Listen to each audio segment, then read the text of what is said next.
네, 북극 한파가 몰아치면서 한낮부터 기온이 급락해 올겨울 들어 가장 강한 추위가 찾아왔습니다. 내일은 기온이 더 떨어져 최강 한파가 닥친다고 하는데요. 강추위 원인은 무엇이고 또 언제까지 이어질지 김승배 한국자연재난협회 본부장 모시고 알아보겠습니다. 어서 오십시오. 네, 올해 날씨 종잡을 수 없다라는 표현이 딱 맞을 것 같습니다. 얼마 전까지만 해도 20도에 가까운 그런 따뜻한 겨울 날씨가 이어지다가 또 이제는 맹추위가 찾아왔는데요. 올겨울 이렇게 날씨 변동이 좀 유독 심한 이유가 따로 있을까요? 그렇습니다. 이제 겨울이 됐으니까 기온이 떨어지는 게 당연한데 12월, 1월, 2월 석 달을 이제 겨울이라고 하거든요. 예. 그런데 이 겨울 초에 12월 초에 12월에 나타나는 기온으로 가장 높은 영상 20도가 가까운 기온을 기록하다가 이렇게 지금 내일 서울 아침 영하 15도까지 떨어질 것으로 예상이 되는데 이렇게 기온 낙폭이 큰 이유는 북쪽에서 차근차근 내려와야 될 찬 공기가 못 내려오고 있다가 왜 못 내려오냐면 따뜻한 세력이 북쪽과의 싸움에서 이기고 있었거든요. 따뜻한 공기 세력이 우세하니까 못 내려오고 있다가 이제 따뜻한 세력이 빠지고 북쪽에서 찬 공기가 제대로 된 찬 공기가 내려오니까 겨울다운 겨울을 맞이한 겁니다. 예, 우리나라 겨울철 한파 얘기할 때 북극 한파라고 표현을 많이 하잖아요. 실제로 이 북극 한파가 유입됐다라는 게 북극에서 형성된 그 찬 기운이 찬 그 공기가 우리 쪽으로 유입됐다 이런 상황을 말하는 건가요? 그렇습니다. 그러니까 북극의 지금 북극이 가장 추운 계절이거든요. 그래서 그렇게 그다지 춥지 않은 겨울을 보낼 때는 당연히 북극에서 제대로 된 찬 공기가 내려오지 못할 때고요. 우리나라는 따뜻한 공기가 덮고 있을 때 만약 그게 캐나다, 미국으로 가고 저 북극의 찬 공기가 넘쳐서 유럽으로 가면 그쪽이 또 극심한 한파를 겪게 되는데 그래서 북극 한파라는 말은 북극에서 찬 공기가 와서 나타난 추위다 이런 의미입니다. 오늘도 이렇게 추운데 내일은 더 걱정입니다. 서울 아침 기온이 영하 15도, 올해 들어 가장 추울 거다라는 전망이거든요. 지금 기온이 영하 15도면 체감 기온은 어느 정도로 떨어지는 그렇습니다. 건가요? 체감 기온은 이제 바람에 따라 달라지는데요. 대략 초속 한 1, 2m 정도 불 때 1도씩 떨어집니다. 그래서 바람이 강하면서 아침 기온, 온도계가 가리키는 온도가 영하 15도면 체감 온도는 아침에 한 영하 20도 정도 될 겁니다. 굉장히 강추위가 찾아온다. 자, 지난 주말에 남부 내륙을 중심으로 많은 눈이 내렸는데 서해안 그리고 제주에 내일까지 또 폭설이 예보됐다고요. 네, 그렇습니다. 지금 이제 내리는 눈은 이 추위와 관련이 되는데요. 북쪽에서 찬 공기가 내려오니까 따뜻한 서해 바다 위를 지나면서 눈구름이 대기와 바다 표면과의 온도차 때문에 구름이 발생하거든요. 그렇게 발생한 저 위성 영상에서 보면 저 구름대들이 내륙 서해안 또는 내륙 깊숙한 곳까지 이렇게 들어가면서 한 10에서 한 20cm 정도의 눈이 오늘과 내일, 모레까지 이어질 것으로 전망이 됩니다. 눈이 내리는 원인은 찬 공기가 따뜻한 바다 위를 지나면서 만들어진 눈구름 때문입니다. 또 올해 겨울부터 예상 적설과 함께 기상청에서 눈 무게 예보도 도입이 됐다라고 하죠. 그러니까 내리는 눈이 무거운 눈인지 가벼운 눈인지 아니면 보통의 눈인지를 이제 전해주는 건데 요즘에 내리는 눈이 이제 습기를 많이 머금고 있는 습설 이게 좀 뭉치기도 쉽고 그리고 쌓이게 되면 굉장히 무거워서 축사라든지 비닐하우스 이런 시설물 붕괴가 좀 우려된다라고 하던데요. 그렇습니다. 기상청이 이제 눈이 우선 오냐 안 오냐를 넘어서서 몇 센치가 올 거냐 예상량을 하잖아요. 그것도 참 어려운 일인데 눈의 무게를 예보한다는 건 참 어려운 일이거든요. 뭐 그걸 한다는 건 그만큼 국민을 위한 어떤 서비스를 개발했다는 의미인데요. 그 몇 년 전에 경주에서 대학생들이 오리엔테이션을 갔다가 그 숙소에서 눈이 무너져서 많은 인명 피해가 있었습니다. 그만큼 눈이 이제 무겁냐 가볍냐 들었는데 눈이 굉장히 추운 때 눈이 내리면 건설이라고 해서 눈의 무게가 비교적 가볍습니다.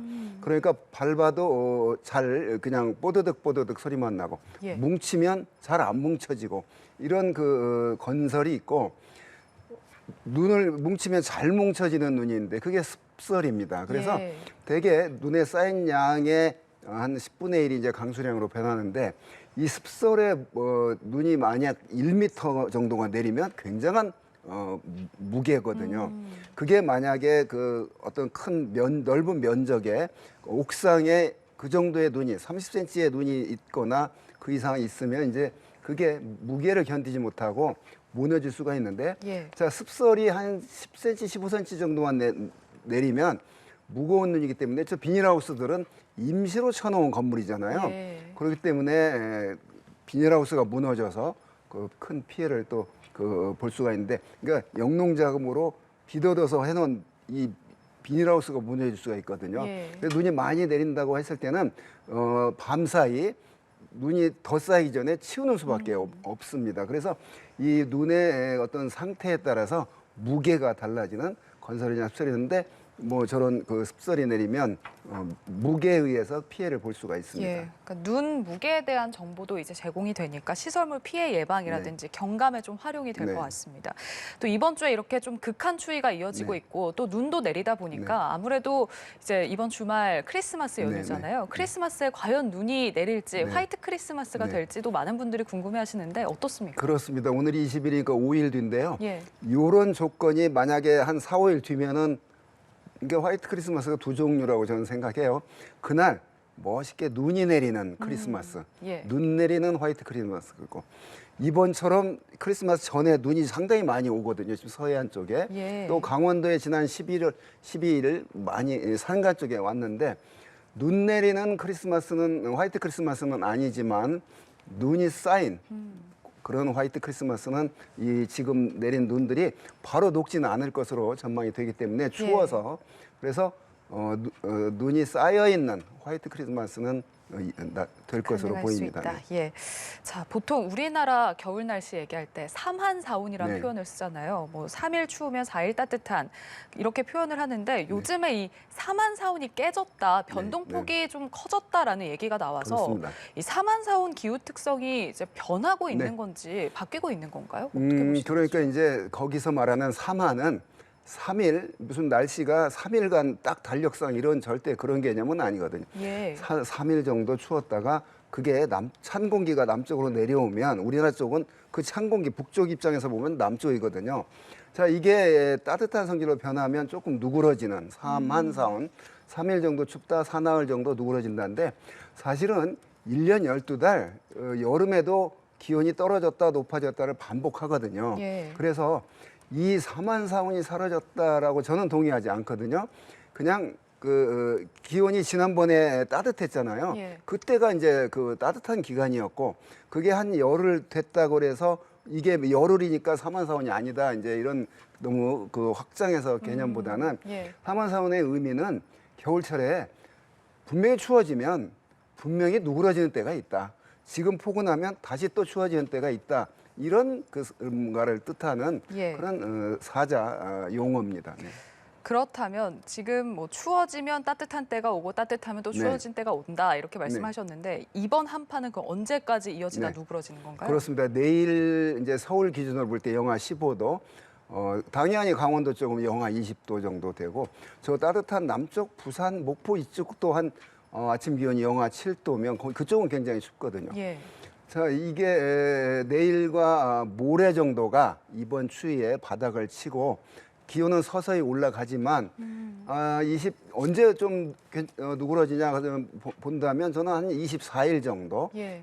일요일 날부터 기온은 낮 기온도 이제 영상으로 올라서거든요. 예. 그래서 이번 추위는 이제 그때 24일경에 누그러지고 그러면 이거보다 이번 영하 15보다 더 추운 게 올 거냐? 예. 그건 두고 봐야 되겠지만 저는 개인적으로 이번이 가장 바닥이 아닐까 이제 이렇게 생각을 합니다. 예.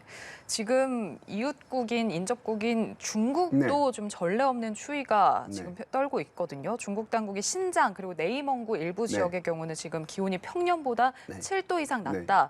지금 중국도 비상인데 또 비슷한 원인 때문이겠죠. 네, 그렇습니다. 예. 그러니까 북극의 매우 찬 공기가 우리나라 먼저 오는 게 아니고 어디를 먼저 와요?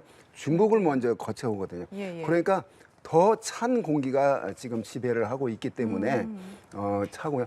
우리나라 상층에 지금 영하 한 37, 8도 정도, 한 5.5km 상층에 영하 한 35도에서 40도 가량의 찬 공기가 덮여 있거든요. 예. 그쪽은 지금 더 찬 공기가 덮여 있어요. 영하 한 50도 정도가 되니까. 그쪽이 우리나라보다 북쪽이고 북쪽의 찬 공기를 먼저 만나기 때문에 그렇게 찬 그런 추위가 이어지고 있습니다. 예. 자, 이렇게 강력한 한파가 이어지고 있는데 아무래도 수도 계량기 네네. 동파에도 좀 유의를 하셔야 될 것 같습니다. 네. 지금 서울 지역에 수도 계량기 동파 예보제 경계 단계가 네. 발령이 됐거든요. 이 수도 계량기 동파 예보제가 지금 어떨 때 발효가 되는 거고 그리고 이 각 단계별로 어떤 의미인지도 네. 좀 짚어주시죠. 그렇습니다. 이제 기상 조건에 따라서 지방자치단체인 서울시가 서울 시민을 위해서 계량기 동파 예고제를 실시한다고 합니다. 예. 4단계로 하는데요. 경계, 주의, 예. 경계, 주의, 심각, 경계, 4단계로 하는데 관심, 주의, 관심, 경계, 관심, 심각. 예. 주의, 경계, 심각. 그 온도에 따라서 0도에서 영하 5도면 관심. 이게 4단계로 영하 5도에서 영하 10도면 주의. 이렇게 온도에 따라서 그 단계를 정해서 예. 처음에는 이제 발생 가능성이 있을 때 관심 그를 발휘하고 그래서 이 주민들이 지금 온도 상태에 따라서 어떤 행동을 할 것인지를 이제 구체적으로 알려주는 거죠. 예. 그래서 지금 어떻게 하시라는데 이 한파가 왔을 때 제일 문제되는 게 수도관 계량기 동파라고 봅니다. 그래서 밖에 있는 그런 계량기들 예. 또 보일러가 밖에 있는 보일러들은 이렇게 이런 정도 영하 10도 정도 떨어지면 얼거든요. 그래서 그런 거에 대한 어떤 4단계로 예고제를 예. 합니다. 네. 지금 한파 기간이랑 그리고 성탄절 연휴가 겹치면서 네. 아무래도 장기간 집을 비우시는 분들은 이 동파 예방에 네. 좀 각별히 신경을 네, 쓰셔야 될 것 같습니다. 보통 이 수도 계량기 동파 예방할 때 물을 좀 틀어놔라 이렇게 하잖아요. 네, 네.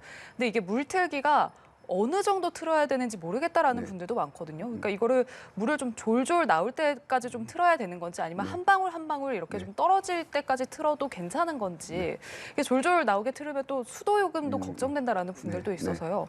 어떻게 트는 게 맞는 건가요? 네, 그 정답은 없죠. 그 추위 상태에 따라서 그러니까 수돗물을 틀어놓는 이유는 그 물의 흐름이 있게 움직이게 물을 움직이게 만들어서 얼지 않게 하기 위한 그런 조치인데요. 예. 그래서 약하게 한 방울 한 방울 이 정도면 영하 한 15도면 그러는 순간에 얼거든요. 그 정도도. 그래서 막 세게 틀을 지는 그런 조건은 분명히 아닐 테고요. 약간 물을 흐르게 그런 온도 상태에 따라서 한 영하 15도 떨어지면 물 흐름이 약하면 그 자체가 얼 수가 있거든요. 예. 그 개천에 가면 그 흐르는 물이 얼잖아요. 얼기도 하잖아요. 예. 그러니까 수돗물은 어느 정도 틀어놔야 되는지 이제 감각으로 정할 수밖에 없는데요. 그렇게 해서 허비한 수돗물보다 얼려서 예. 생긴 그 보수 수리 비용이 더 들 거라고 저는 생각을 합니다. 네. 예, 기온에 따라서 네. 너무 추운 날에는 좀 어느 정도 네. 틀어놓을 필요가 있다라는 말씀이셨습니다.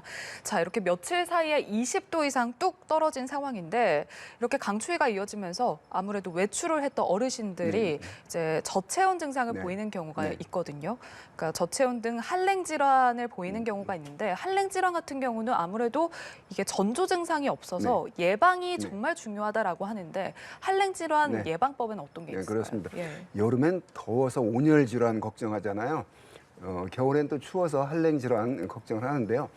온열 질환도 그렇고 한랭 질환도 가급적 허약한 그 노약자분들은 외출을 당연히 삼가해야 됩니다. 예. 이렇게 춥고 눈이 오고 추웠을 때 낙상해서 뼈가 다치거나 골반이 무너지면 그 어떤 치명적인 그런 노약자에게는 치명적이기 때문에 예. 자 이렇게 따뜻한 지역에 있다가 영하 10도 이하 내려간 찬 공기에 갑자기 들어가면 그런 어떤 뇌 문제, 그런 혈액 순환 관계 질병 그런 한랭 질환을 얻을 수 있기 때문에 부득이 외출할 경우에는 단단히 보온에 신경을 써야 됩니다. 예. 반드시 모자를 써야 되고 목도리, 장갑, 두꺼운 옷으로 무장을 하고 나가서 한랭 질환 피해가 없도록 해야 되겠습니다. 예, 가급적이면 외출을 삼가고 나가야 한다면 네. 보온에 좀 각별히 네. 신경을 쓰셔야 할 것 같습니다. 네, 김승배 한국자연재난협회 본부장과 이야기 나눠봤습니다. 고맙습니다. 네.